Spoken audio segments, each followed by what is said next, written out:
ભાવનગર જિલ્લાના ખેડૂતો માટે જીવાદોરી સમાન શેત્રુંજી ડેમની કેનાલો જર્જરિત હોવાથી પિયત માટે પાણીની મુશ્કેલી વધી ગઈ છે। ડેમની ડાબા અને જમણા કાંઠાની બંને કેનાલો 30%થી વધુ જર્જરિત હાલતમાં જોવા મળી છે।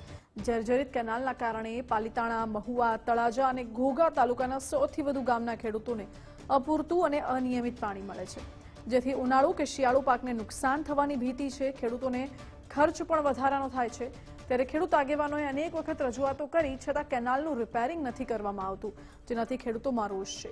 શેત્રુંજી ડેમના નાયબ કાર્યપાલક ઇજનેરે સ્વીકાર્યું છે કે કેનાલો જર્જરિત છે અને ખેડૂતોની રજૂઆતો મળી છે। સરકારને રિપેરિંગ માટે પ્રપોઝલ મોકલાયું છે અને 3 મહિનામાં ડાબા જમણા કાંઠાની કેનાલોનું કામ પૂરું થશે। આથી ખેડૂતોને વ્યવસ્થિત પાણી મળશે અને પાક ઉત્પાદન વધશે। બહુ સારી હતી। અત્યારે કેનાલ ખરેખર જર્જરિત થયું છે। 30% પાણીનો બગાડ થાય છે। માઇનરો ધોરિયા અને સારા કરવાના જરૂર પડે એમ છે। એમ છતાંય પહેલા વર્ષો પહેલા ગેટ હતા, દરેક ગેટ બંધ કરી પાટિયા ચડાવતા। ભૂતિયા આમાં અહીંથી 1 કિલોમીટર આગળ ભૂતિયા પાટિયા હતા, એ પાટિયા ચડાવે એટલે મારે હીરો ગાર્ડન મારી બારી છે પાણી મારે સળતું। હવે કેનાલ ફૂલ હોય ત્યારે જ મારે પાણી સળે છે, ત્યાં સુધી મારે પાણી સળે નહીં। એવું દરેક જગ્યાએ ડાબો જમણા બે કેનાલની અંદર આ પોઝિશન છે કે ખરેખર એને ગેટ અને માણસો હોવા જ જોઈએ। માણસો હોય તો એ પાટિયા કાઢી લે, શરૂ કરે, બંધ કરે। અત્યારે ખાસ જરૂર છે કેનાલ જર્જરિત થાય ને પાણી ખરેખર બગડશે। શેત્રુંજી ડાબા કાંઠા અને જમણા કાંઠાની મેઇન કે મુખ્ય નહેર છે, તેમાં ખેડૂતની રજૂઆતો પણ આવેલી છે, જેને રજૂઆતને ધ્યાને લઈ હાલમાં બંને કાંઠાના અંદાજપત્રકો બનાવવાની કામગીરી હાલમાં પ્રગતિ હેઠળ છે। જે આપણે મુખ્ય કેનાલની જે લંબાઈમાં જર્જરિત છે એ લંબાઈના આધારે ખર્ચ નક્કી થાય છે, પણ અંદાજ તો ન કહી શકીએ, પણ લંબાઈના આધારે જે ખર્ચ આવે એ પ્રમાણે।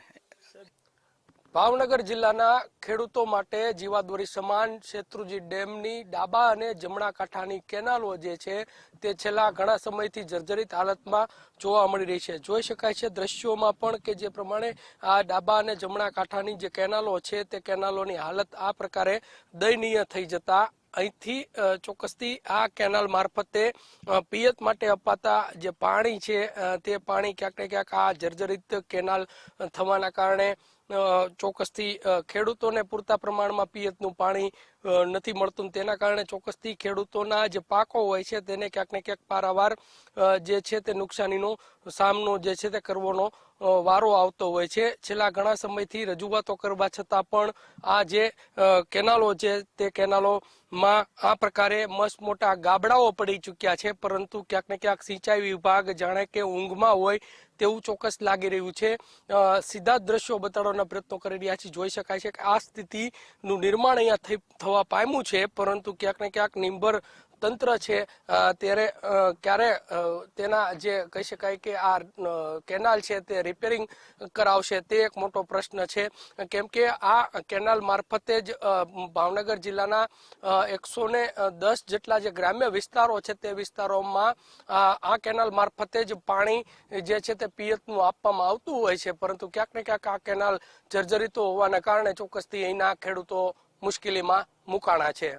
કેમેરા પર્સન વિજય જાદવની સાથે કુણાલ બારડ, ગુજરાત ફર્સ્ટ, ભાવનગર।